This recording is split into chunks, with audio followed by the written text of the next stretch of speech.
Jangan pakai mobil second, sepeda motor aja, ya mau motor yang bukan tahun yang baru juga. Nah, lupakan omongan orang, kita udah sukses. Jadi apapun kondisi kita kelak, ketika Anda sudah menjalankan ini semua, ya kan, apapun hasilnya, kita maknai dengan satu kata saja, syukuri. Bersyukur itu apapun pasti yang terbaik, ya kan? Yang kita kejar itu tidak hanya sekedar sukses, tetapi juga barokah. Berkah itu yang lebih penting. Sukses dan berkah itu satu keping mata uang dengan dua sisi yang saling melengkapi. Mata uang sisinya hanya satu, tidak laku dan gak dianggap mata uang yang sah. Sukses memang harapan kita, tapi berkah dan barokah itu lebih lagi. Kenapa? Itu yang akan menjadikan kualitas diri kita menjadi lebih bernilai, lebih baik. Kita menjadi hidup lebih nyaman, lebih tentram, merasa perasaan cukup, dicukupi, dengan keluarga hubungan juga harmonis, dijauhkan dari mara bahaya penyakit, teman juga semakin banyak, nggak ada masalah. Ya, anak-anak juga jadi anak-anak yang baik. Itulah keberkahan itu datang. Tapi sebanyak apapun yang kita dapatkan, kalau tidak berkah, ya saya nggak tahu. Bisa saja perasaannya masih kurang aja dalam hidup kan. Begitu banyak orang punya penghasilan ratusan juta bahkan miliaran tiap bulan masih merasa kurang nggak cukup. Hubungannya menjadi kurang harmonis dengan keluarga, attitude-nya menjadi berubah, ya kan? Kadang diterpa sakit dan sebagainya. Ya, saya nggak tahu. Ya, mungkin itu yang tidak barokah. Jadi sukses dan barokah satu keping mata uang, dan itu harapan kita. Nah, bagaimana supaya sukses? Sudah saya terangkan. Tapi bagaimana supaya barokah? Mulailah dari niat yang benar. Apapun kita adalah ibadah. Kita bisnis, kita bekerja, apapun niatkan ibadah. Setelah itu kita jalankan dengan cara yang baik dan benar. Cara yang benar itu bagaimana? Jangan pernah langgar etika agama, etika hukum, etika sosial, dan etika bisnis. 4 etika itu. Oke. Dan yang ketiga, apapun hasilnya, syukurilah. Jangan syukur itu beda. Syukurilah.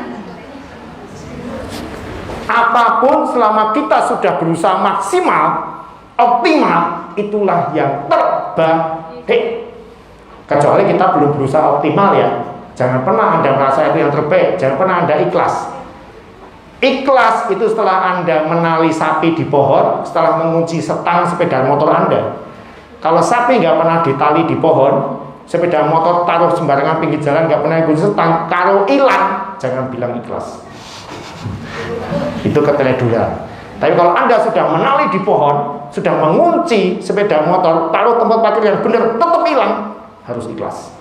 Itu yang terbaik. Sama, kita sudah berusaha maksimal, apapun hasilnya, itu yang terbaik. Kecuali kita belum bisa maksimal. Ingat, maaf, yang saya pahami ya, Al-Baqarah 216. Al-Baqarah 216. Yang menurutmu itu buruk, maaf, yang menurutmu itu baik, belum tentu baik menurut Allah. Yang menurutmu itu buruk, belum tentu buruk menurut Allah. Manusia tidak mengetahui apapun, dan Allah Maha mengetahui segalanya. Artinya, dalam hidup ini, entah hasil yang sedikit atau banyak, kejadian yang menyenangkan atau tidak menyenangkan, itu kan persepsi kita, ya kan? Belum tentu sesuai dengan persepsi kamu. Maka selama kita sudah optimal, positive thinking saja. Yang terbaik bukan menurut kita, tapi menurut Allah. Makanya kalau menjatai kebun, itu yang terbaik. baik. Ya, siapa tahu kita nginjak paku tadi kan lebih baik, betul kan? Anda jangan bandingkan dengan nggak nginjak tai kebo, itu jelas sial Anda. Bandingkan dengan nginjak paku tadi, itu yang terbaik. Jadi kita akhirnya akan menjadi insan yang bersyukur. Dan sebenarnya ya, yang kita cari dalam hidup ini, apakah kesuksesan atau kebahagiaan?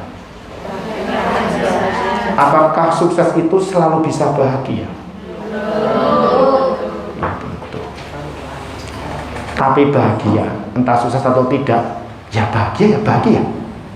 Sepakat? Sepakat. Kalau nggak sepakat, stok NBP masih banyak, biar bisa mikir. Ya. Jadi sesungguhnya yang kita cari itu kebahagiaan.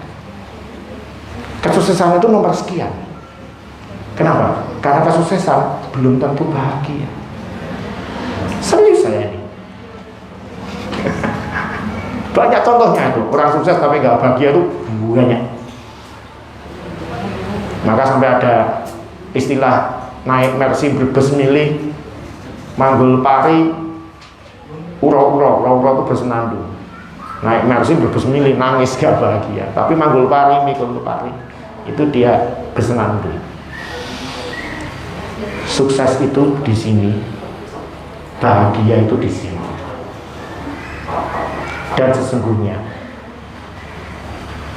kesuksesan sejati itu terletak di rasa bersyukur. Karena dengan itulah kita bisa bahagia. Jadi kesuksesan sejati itu terletak di rasa bersyukur. Karena dengan itulah kita bisa bahagia. Maka kiranya kita tahu Fabi ayi alai irobikuma tukadziban. Nikmat Tuhan manakah yang kamu dustakan? Ada di surat apa? Ar-Rahman. Kita tahu. Tapi pertanyaan saya, ini maaf bagi yang kalau ada yang beragama lain, saya nggak ada maksud apa-apa. Daripada saya menyampaikan saya yang tidak paham, saya malah salah. Saya sampaikan yang saya paham saja. Ada dalam surat Ar-Rahman, benar. Pertanyaan saya, berapa kali kalimat itu diulang? Ada yang pernah begitu? 31 kali. Kalau saya salah, maaf, silahkan dikoreksi. Tahu WA saya, nanti saya di WA. Ini saya serius. Kalau saya salah, dikoreksi. Pak, salah Pak, enggak 31 kali, 30 atau 32. Yang saya tahu, 31 kali Fabi'ahi alai ilududumatu kaziban itu diulang. Dan itu merupakan kalimat yang terbanyak dalam satu surat yang ada dalam Al-Quran. Tidak ada kalimat yang lain yang lebih banyak diulang melebihi kalimat Fabi'ahi alai ilududumatu kaziban. Nikmat Tuhan manakah yang kamu dustakan? Nikmat Tuhan manakah yang kamu dustakan? Alias tidak bersyukur. Artinya apa? Kita bisa pahami. Berarti Allah mau meminta kita untuk menjadi insan yang bersyukur. Itu yang harus diperhatikan sungguh-sungguh. Kita ngasih nasihat ke anak kita. Nasihat kita macam-macam ya. Ada nasihat A, B, C, D. Tapi ada satu nasihat yang sering kita ulang dan paling banyak. Mestinya kan kita ingin anak kita itu memperhatikan itu. Karena itu yang sering kita ulang-ulang, itu yang paling banyak. Sama. Maka ini COVID berat dampaknya. Benar. Sisi kesehatan banyak jiwa melayang, sisi ekonomi banyak bisnis berantakan, banyak berat ya. Saya nggak katakan ringan kan, COVID nggak ringan. Tapi coba, maaf Pak, maaf ya, usia Bapak berapa sekarang? 44. Berarti ketika COVID dulu datang masih 42 ya, kurang lebih ya. Ini kan 2 tahun lah. Taruhlah COVID 3 tahun aja ya, amin, mudah-mudahan selesai ya. Maksimal 3 tahun ya. Nanti tahun depan 3 tahun, diumumkan pemerintah Februari, berarti Februari tahun depan itu 3 tahun. Berarti usia Bapak nanti 45. 42 tahun mengalami COVID sampai usia 45. Pertanyaan saya, 42 tahun mengalami zaman normal, 3 tahun mengalami zaman tidak normal. 42 sama 3 itu banyak mana? Banyak mana? 42. Coba kalau dibalik gimana Pak? 42 tahun dikasih zaman COVID, 3 tahun dikasih zaman normal, mau? Tidak. Yang lebih muda, usianya berapa Mbak? 32, berarti dulu 29 taruhlah ya. 30 dulu ya, nanti 33. 30 tahun dikasih zaman normal, 3 tahun dikasih zaman COVID. Kalau dibalik gimana? 3 tahun kasih zaman normal, 30 tahun kasih COVID. Dibalik? Dibalik. Gak mau kan? Maka Fabi'ayi alai rumah kasih penuh Tuhan, manakah yang kamu dustakan? Kita masih di COVID hanya sekian tahun. 40 tahun zaman normal kemana yang kamu syukuri? Kok hilang gak berbekas begitu saja?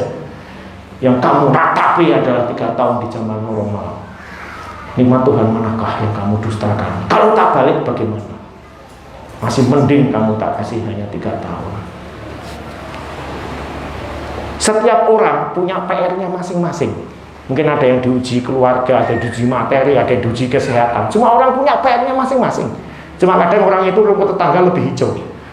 Dia lebih beruntung dari saya. Iya, kamu lihatnya ke atas, kalau kamu melihat ke bawah ada rumput yang coklat alias lebih kering. Ya kan? Sama, setiap orang punya PR-nya masing-masing. Setiap generasi punya PR-nya masing-masing.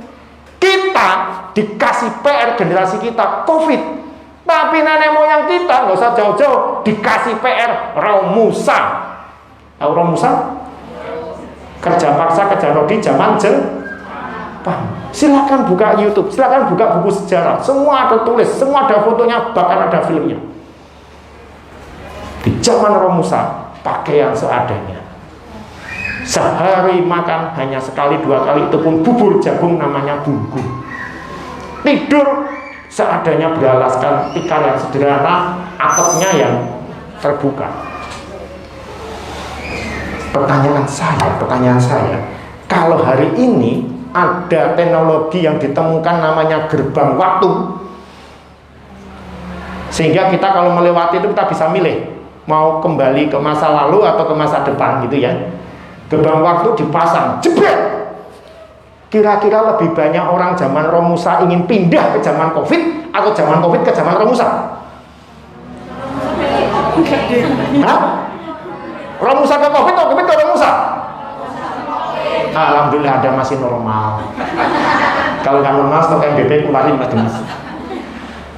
Kenapa zaman Raum Musa ke COVID? Karena sekarang lebih ringan, betul? Kita COVID, alhamdulillah. Sampai hari ini kita masih dikasih kesempatan bernyawa. Alhamdulillah kita masih bisa pakai pakaian yang normal. Alhamdulillah kita masih bisa tidur beratapkan dan beralaskan yang layak. Kita masih bisa makan. Bahkan masih hiburan YouTubean. Zaman Raum Musa. Fabi'ayi alai irobekima sukacita. Nikmat Tuhan manakah yang kamu dustakan? Kamu cuma tak kasih COVID, nggak tak kasih Raum Musa. Rasa syukur itu yang akan menjadikan kita kembali fight, kembali berjuang kembali ya. Dan itulah implementasi atau wujud rasa syukur kita dalam menghadapi keadaan karena COVID ini. Sekali lagi, kekayaan sejati itu terletak